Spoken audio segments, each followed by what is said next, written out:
Our brothers, the Taliban, we won't comment on them from a political point of view because that's not the nature of our talk today. But let us comment on them for an accomplishment that they and only they were able to do in the modern world.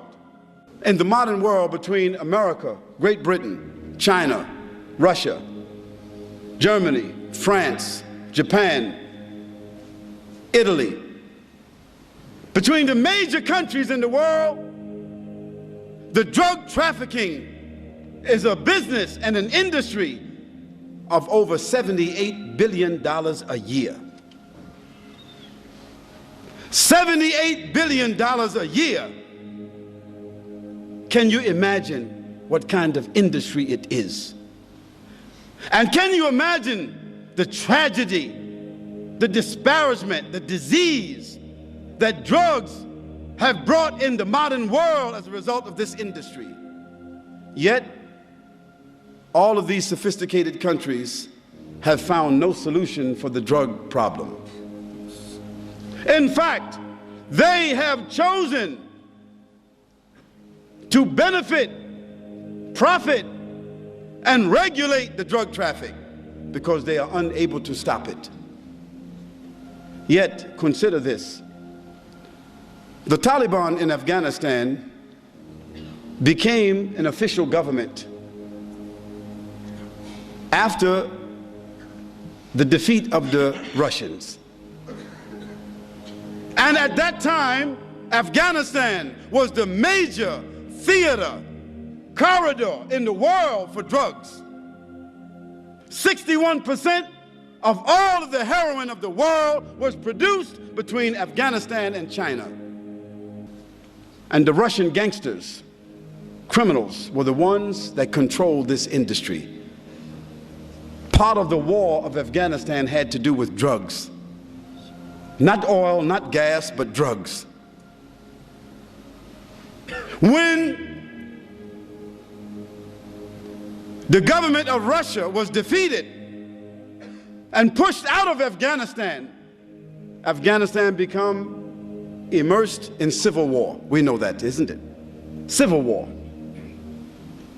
That civil war had two sides. The atheists, the socialists, the communists among the Afghanis, and the Muslims who wanted to follow the Quran and the Sunnah. The North, the Northern Alliance, who themselves were related to the Russian gangsters, who were mostly Muslims who had adopted socialism, atheism, who themselves were criminals. They wanted to continue the enterprise of drugs after the Russians moved out. They wanted to continue the industry of prostitution, gambling, all of this here. And the Muslims said, no, we won't continue that. We want to establish Islam. And they began to have wars between them. One of the groups that were insisting upon the Quran and the Sunnah were called the students.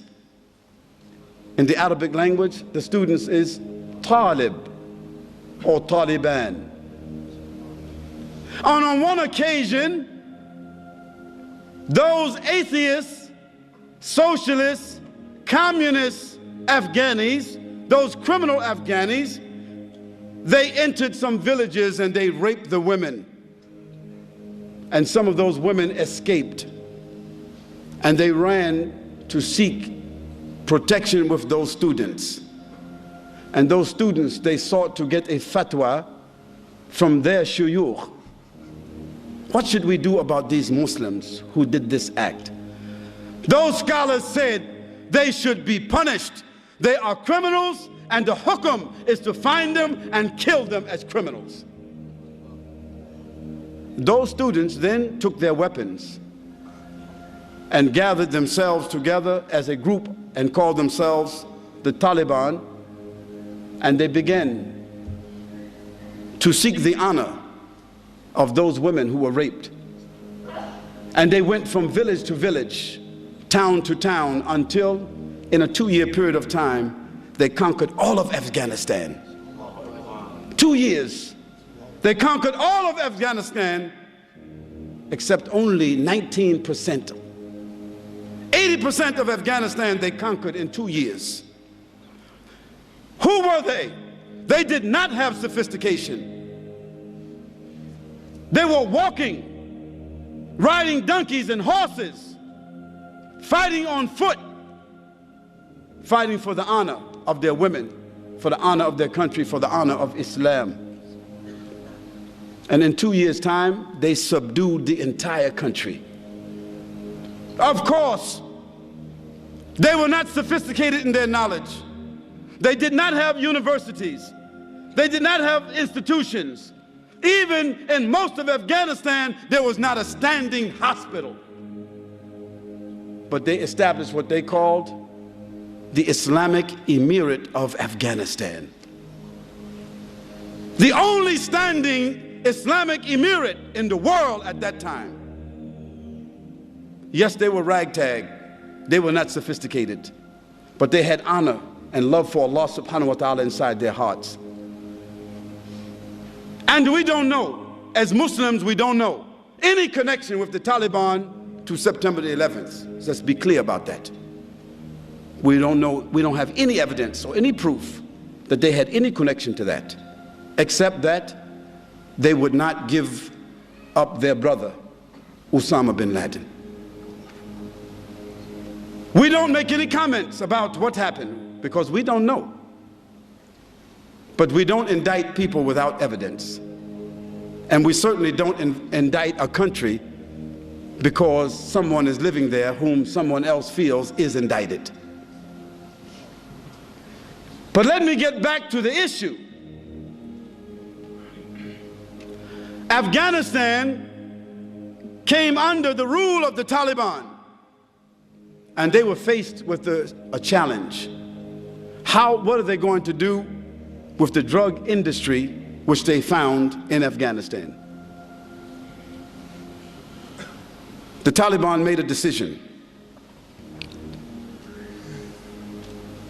From a point of honor, from a point of morality, a point of dignity and decency, from a point of Sharia, they could not support and allow drug trafficking to exist in Afghanistan. So what did they do? They began to punish those who held drugs, those who sold drugs, and they began to imprison those that used drugs. Then they gave an option to the farmers who were the growers of poppies in Afghanistan, the major crops for drugs, isn't it? They told them, we will give you the land where you are growing the poppies. You take the land, but you must grow another crop. You must grow a different crop. But if you don't grow another crop, then we will bury you on that land. That's the only option they gave them. In a year and a half after the fatwa came about this issue, a year and a half, the drug trafficking and the growing of drugs and the manufacturing of drugs in Afghanistan was 3%. How did an unsophisticated group of students, without government, without sophisticated institutions, how did they do this? How did they eliminate an industry which represented 61% of the source of drugs in the entire world? How did they do that? They did it from their iman. They did it because they were affected by the Quran. They did it because they were affected by the behavior of Muhammad sallallahu alaihi wasallam.